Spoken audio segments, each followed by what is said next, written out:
Hello दोस्तों, welcome to software engineering channel. क्या हाल चाल है आप लोगों का। सॉफ्टवेयर इंजीनियरिंग चैनल में हमने जो डाटा स्ट्रक्चर की सीरीज़ स्टार्ट की थी, हम उसके अंदर स्ट्रिंग डाटा स्ट्रक्चर तक पहुंच चुके थे और हम उसके मेमोरी रिप्रेजेंटेशन के डिफरेंट तरीके देख रहे थे। हमने ये देखा था कि फिक्स लेंथ स्ट्रिंग क्या होते हैं, फिर वेरिएबल लेंथ स्ट्रिंग्स को देखा था, और आज हम उसकी एक थर्ड टाइप जो कि लिंक्ड स्ट्रिंग्स है, हम उसके ऊपर पहुँच चुके हैं। तो ये कंसेप्ट थोड़ा सा टेक्निकल है।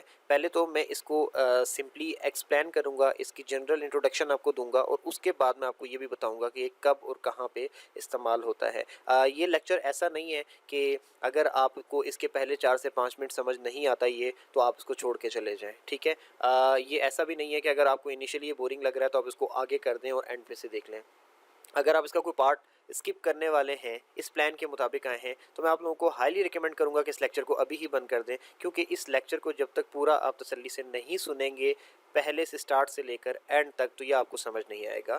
ये मैं आपको पहले ही क्लियर कर रहा हूँ। अदरवाइज़ अगर आपने बीच में से स्किप किया और नीचे जाके बाद में कमेंट करते हैं कि यार समझ नहीं आया, तो फिर मेरी गलती नहीं है। तो इसलिए पूरा सुनिएगा लेक्चर को, तभी समझ आएगा, क्योंकि इसमें चीज़ों को इस सीक्वेंस में एक्सप्लेन करने वाला हूँ कि ये लेक्चर पूरा सुनने के बाद ही समझ आ सकता है। तो देखिए, सबसे पहली बात, लिंक्ड स्ट्रिंग क्या होता है। अच्छा, एक लिंक्ड स्ट्रिंग भी एक मेमोरी के अंदर आपके जो स्ट्रिंग्स हैं उनको सेव करने का तरीका है, सेम लाइक जैसे वेरिएबल लेंथ स्ट्रिंग्स थे, जैसे फिक्स लेंथ स्ट्रिंग थे, इसी तरीके से लिंक्ड स्ट्रिंग भी एक तरीका है। अब लिंक्ड स्ट्रिंग में होता क्या है, लिंक्ड स्ट्रिंग में हमारे पास नोड्स होते हैं। अब ये नोड एक नया कंसेप्ट आ गया, अभी तक आपने इसके बारे में नहीं पढ़ा कि नोड क्या होता है, ठीक है। तो a node is actually a sequence of memory cells. अब एक नोड जो है वो एक सीक्वेंस है मेमोरी सेल्स का। मैं थोड़ा सा ऊपर जाके प्रीवियस लेक्चर की एक एग्जांपल आपको शो करूंगा। ये देखें, ये पूरा हमने एक बड़ा सा मेमोरी सेल का सीक्वेंस बनाया था, जो कि मेमोरी एड्रेस 200 से शुरू होकर 214 तक जा रहा था। इस पूरे को आप एक नोड कह सकते हो, क्योंकि इसमें सीक्वेंस के अंदर मेमोरी सेल जुड़े हुए हैं। मेमोरी सेल क्या है, ये जो एक चैम्बर है, जैसे जिसके अंदर एच सेव किया गया है, एक चैम्बर जिसके अंदर ई सेव किया गया है 201 लोकेशन पे, इन सबको एक एक सेल आप कह सकते हैं। तो ये सीक्वेंस में मेमोरी सेल्स जुड़े हुए हैं, तो इसको आप क्या कह दोगे कि ये एक नोड है। अच्छा, नोड कितने मेमोरी सेल जुड़ने की बेस पे वो नोड कहलाता है, तो इसके अंदर कोई लिमिट नहीं है। सम टाइम कोई नोड 4 से 5 मेमोरी सेल का भी हो सकता है, सम टाइम कोई नोड जो है 15 से 20-50 मेमोरी सेल्स का भी हो सकता है। कोई इशू वाली बात नहीं है, अभी के लिए आप ये बात माइंड में रखें, ठीक है। आपको समझ आ गया। अच्छा, अब हमारे पास लिंक्ड स्ट्रिंग में जो नोड होता है वो क्या क्या सेव करता है। One node contains a fix number of characters of a string, and the other thing which the node contain is the pointer which store the address of the next node, ठीक है। अब इसमें होता क्या है कि आपका जो सिस्टम है, आपके पास स्ट्रिंग लेट से छोटा सा नहीं है, बहुत बड़ा स्ट्रिंग है। एक इतना बड़ा स्ट्रिंग है जिसके अंदर कोई लेट से 200 कैरेक्टर्स है। एक कैरेक्टर क्या होता है, ये मैंने लिखा हुआ है HEAVY, हैवी। तो ये हैवी 200 लोकेशन से लेकर 204 लोकेशन तक पूरा का पूरा एक स्ट्रिंग बन रहा है। अब इस स्ट्रिंग के अंदर से मैं जस्ट फर्स्ट चैम्बर को उठाता हूँ, जो कि H है, तो ये क्या हो जाएगा, ये कैरेक्टर हो जाएगा, ठीक है। तो इस तरीके से मेरे पास एक स्ट्रिंग है जिसका साइज 200 कैरेक्टर्स है, ठीक है। और हम उस पूरे के पूरे स्ट्रिंग को किसी एक जगह पे स्टोर नहीं कर सकते, हम उसके पीसेस करके स्टोर करते हैं, ठीक है। तो वो उस पैटर्न में उस स्ट्रिंग को सेव करने के लिए हम लिंक्ड स्ट्रिंग का कंसेप्ट यूज़ करते हैं। अब आपके सवाल माइंड में ये आ रहा होगा कि पीसेस करके क्यों स्टोर करते हैं, तो मैं आपकी इस प्रॉब्लम की तरफ मैं एंड पे आऊँगा और मैं इसको एड्रेस करूँगा, और ये सुनना भी लाजमी है, तो तब तक आप लेक्चर सुने।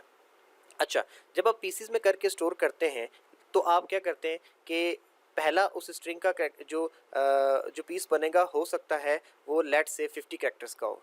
अच्छा, दूसरा स्ट्रिंग जो बनेगा हो सकता है वो लेट से के 4 कैरेक्टर्स का हो। अब इस तरीके से कर करके आप क्या करते हैं कि आप उस पूरे 200 कैरेक्टर के स्ट्रिंग को छोटे छोटे टुकड़ों में तकसीम कर लेते हैं।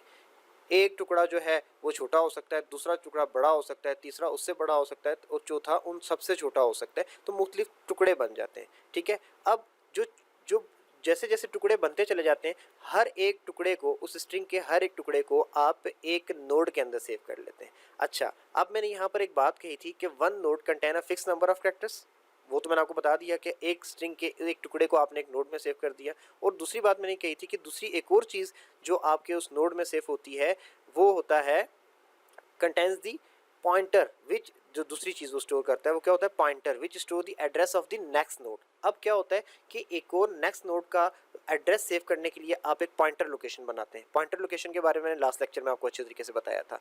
उसके अंदर आप उस पॉइंटर लोकेशन में क्या करते हैं, उससे अगले स्ट्रिंग का जो टुकड़ा होता है, उसी स्ट्रिंग का जो अगला टुकड़ा होता है, उसका एड्रेस आप स्टोर कर देते हैं।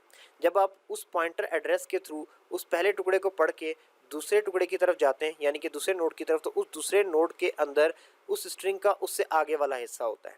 अच्छा, जहाँ पे वो हिस्सा ख़त्म होता है वहाँ पर एक और पॉइंटर होता है, और उस पॉइंटर में उससे अगले हिस्से यानी कि थर्ड हिस्से का जो है आधे जो है कैरेक्टर्स पड़े होते हैं। आप वहाँ पे जाते हैं, वहाँ से आप थर्ड हिस्से के कैरेक्टर्स पढ़ते हैं। जैसे ही उस एरिया में जितने थर्ड हिस्से के कैरेक्टर आ सकते हैं वहाँ पे रखे जाते हैं। उसके बाद आखिरी सेल के अंदर एक और पॉइंटर लगा दिया जाता है जिसके अंदर उससे आगे वाले यानी कि फोर्थ हिस्से का जो है एड्रेस होता है, और आप वहाँ से वहाँ चले जाते हैं और उसमें जितने कैरेक्टर आ सकते हैं वो रखे जाते हैं, और उसके बाद उससे आगे एक और छठे जो नोड है उसका एड्रेस रख दिया जाता है। तो ये इस तरीके से आपकी सारी की सारी सिस्टम इसके अंदर रखा जाता है। अब इससे फ़ायदा क्या होता है, पहली तो बात ये फ़ायदा देख लेते हैं, उसके बाद मैं आपको ये भी बताऊंगा कि ऐसा क्यों किया जाता है। अच्छा, इसका फ़ायदा ये होता है लिंक्ड स्ट्रिंग का कि ये एक अच्छा तरीका है मेमोरी की वेस्टेज को रोकने का।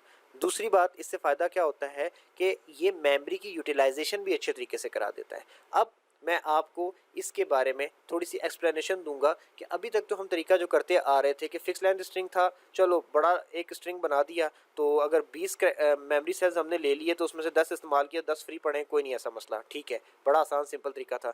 दूसरा तरीका हमारे पास आया वेरिएबल लेंथ स्ट्रिंग वाला कि जहाँ पे आपका स्ट्रिंग खत्म हो वहीं पर एक मार्कर लगा दो आप, और उसके बाद जनाब अली आप आगे चले जाओ। फिर उसके बाद हमने एक और स्ट्रिंग डिस्क्रिप्टर वाला तरीका भी देखा जिसके अंदर हम मेमोरी लोकेशंस को सेव करते थे और फील्ड साइज को चेक करते थे।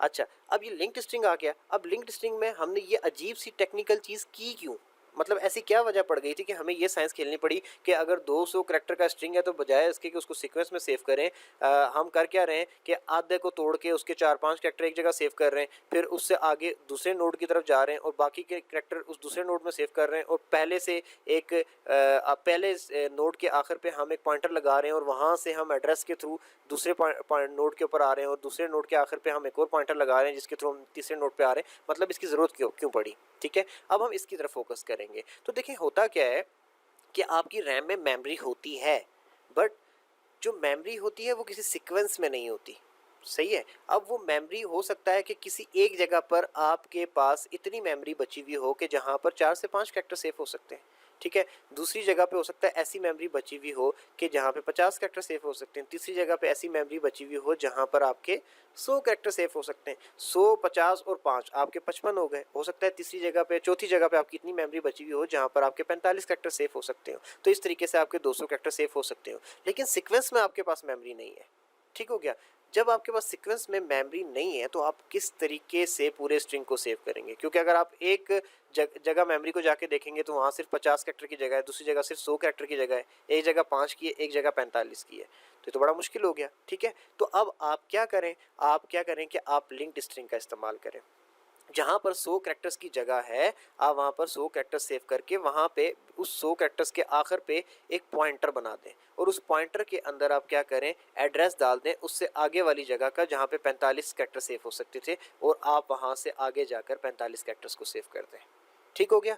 जब आप 45 कैरेक्टर सेव कर लें तो उसके बाद आप एक और आगे नेक्स्ट पॉइंटर पे चले जाएं जहां पर लेट्स से 50 कैरेक्टर सेव हो सकते थे या 5, वहां पर जाके आप वो सेव कर लें और उसके आगे एड्रेस डाल दें उससे आगे वाले पॉइंटर का, और वहां जाके जितनी सेव हो सकते हैं वहां पूरे कर लें। और इस तरीके से वो जो पीसीस के अंदर छोटे छोटे चंक्स के अंदर मेमोरी आगे पीछे पड़ी हुई है उसको आप इस तरीके से पूरा का पूरा इस्तेमाल कर लेते हैं, ठीक हो गया। तो ये आपका लिंक्ड स्ट्रिंग का काम करने का तरीका होता है। अब एग्जाम्पल पे जाता हूँ, मैं आपको ये चीज़ें और क्लियर हो जाएंगी। Let's say a user want to save a large string into memory and we don't have enough memory in a sequence to store that string, but we have memory in the form of small chunks, जैसे कि मैंने अभी आपको बताया, which are located at random locations, ये भी मैंने आपको बता दिया, in memory individually those small chunks will be not enough to store the string but collectively they can. जैसे कि मैंने आपको बताया कि इंडिविजुअली एक 45 का, एक 50 का, एक 100 का है, तो वो पूरे 200 कैरेक्टर को सेव तो नहीं कर सकते, लेकिन उन सबको मिला के जुला के इस्तेमाल करें तो वो हो सकता है।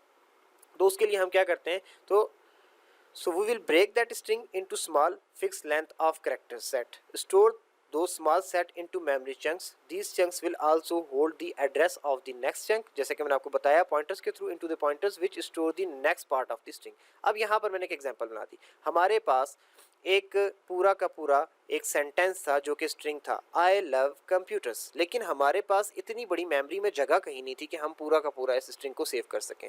तो हमारे पास चंक्स थे। कितने चंक्स थे? 4 चंक्स थे। हमने देखा कि यार 4 चंक्स हैं, इन 4 चंक्स को कलेक्टिवली अगर हम इस्तेमाल करें तो हम अपना पूरा सेंटेंस, पूरा स्ट्रिंग सेव कर सकते हैं। तो मैंने पहले चंक के अंदर ILOV ये सेव किया।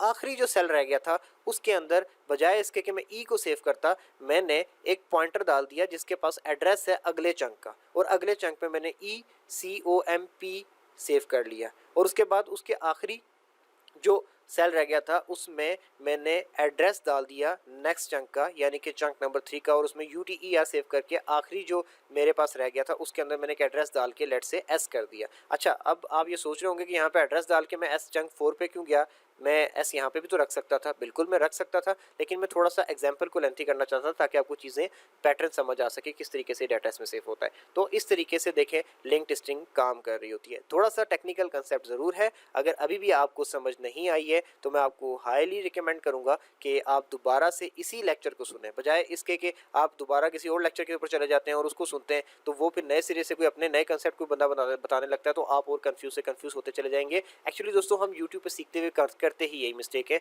हम क्या करते हैं, एक लेक्चर को सुनते हैं, आधा सुनते हैं और उसको बीच में छोड़ते हैं। अगर बोरिंग लग रहा होता है नेक्स्ट पे चले जाते हैं, अगर वो बोरिंग लग रहा होता है नेक्स्ट पे चले जाते हैं। हर किसी का समझाने का तरीका अलग होता है, हर किसी का एग्जाम्पल देने का तरीका अलग होता है, और हम थोड़ा थोड़ा सबको सुन के अपने माइंड में कन्फ्यूजन क्रिएट करके उस टॉपिक को बहुत मुश्किल बना देते हैं। अगर हम तसल्ली से 15, 20, 25 मिनट का वो जो एक लेक्चर होता है उसको सुन लें और अगर समझ नहीं आई तो बजाय इसके कि हम नेक्स्ट लेक्चर पे जाएं, हम उसको दोबारा से रिपीट करके 1 से 2 दफ़ा सुने और उस पार्ट के ऊपर फोकस करें जो समझ नहीं आ रहा, तो ज़्यादा बेहतर से समझ आ जाता है। तो मैं आप लोगों को यही रिक्वेस्ट करूँगा कि आप बजाय इसके कि स्विच कर जाएँ किसी आर्टिकल पे, किसी बुक पे, पहले अगर आपने इतनी मेहनत करके लेक्चर अभी यहाँ तक सुन लिया है तो अगर अभी भी कोई पॉइंट क्लियर नहीं है तो दोबारा पूछ लें, और अगर फिर भी क्लियर नहीं होता तो जो हमारा ग्रुप है उसके अंदर जाके क्वेश्चन करें कि ये वाली बात समझ नहीं है, यहाँ से आगे समझा दें, और कोई क्वेश्चन बन रहा है अगर आपके माइंड में तो वो पूछें। अगर वहाँ नहीं पूछना चाहते तो मेरा ट्विटर अकाउंट भी वीडियो के डिस्क्रिप्शन में दिया होता है, वहाँ पूछ लें, ठीक है। तो आप लोगों को समझ आ जाएगा। तो ये लिंक्ड स्ट्रिंग का जो है ताल्लुक था, टॉपिक था,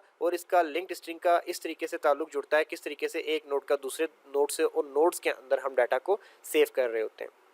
तो इसके बाद हम आगे स्ट्रिंग ऑपरेशन की तरफ जाएंगे। हमारे कुछ स्ट्रिंग ऑपरेशन तो अरे के डाटा स्ट्रक्चर से मिलते जुलते हैं जो कि हमने वहाँ अप्लाई किए थे, हम यहाँ भी करेंगे, लेकिन हो सकता है कि यहाँ पर हमारे कुछ न्यू ऑपरेशन भी देखने में आए जिनका ताल्लुक स्ट्रिंग ऑपरेशन से, स्ट्रिंग डाटा स्ट्रक्चर से होगा। तो हम उसको भी इम्प्लीमेंट करके देखेंगे और देखेंगे कि डिफरेंट ऑपरेशंस किस तरीके से स्ट्रिंग ऑपरेशन काम करते हैं, और C++ में हम उसके कोड लिखेंगे और वो कोड मैं अपने गिटहब अकाउंट पे शेयर करता चला जाऊँगा, जिसका लिंक मैंने आपको इस वीडियो के डिस्क्रिप्शन में दिया हुआ है। आप वहाँ से उठा के उसको खुद भी रन करके देख सकते हैं, और उसमें कोई चेंजिंग्स करना चाहें तो आप वो भी कर सकते हैं। तो आई होप सो कि आपको लेक्चर अच्छा लगा होगा। कोई कन्फ्यूजन हो तो मैंने आपने क्वेश्चन कैसे पूछना है वो मैं आपको बता चुका हूँ। तो अब मैं इस लेक्चर को एंड करता हूँ। वीडियो अच्छी लगी हो तो लाइक करके प्लीज़ चैनल को सब्सक्राइब कर दें। यही वो सपोर्ट है जो आप लोगों की तरफ से हमें मिलती है और हमें मोटिवेट करती है और लेक्चर बनाने के लिए। तो दोबारा मिलते हैं नेक्स्ट लेक्चर में, तब तक के लिए अल्लाह हाफिज़।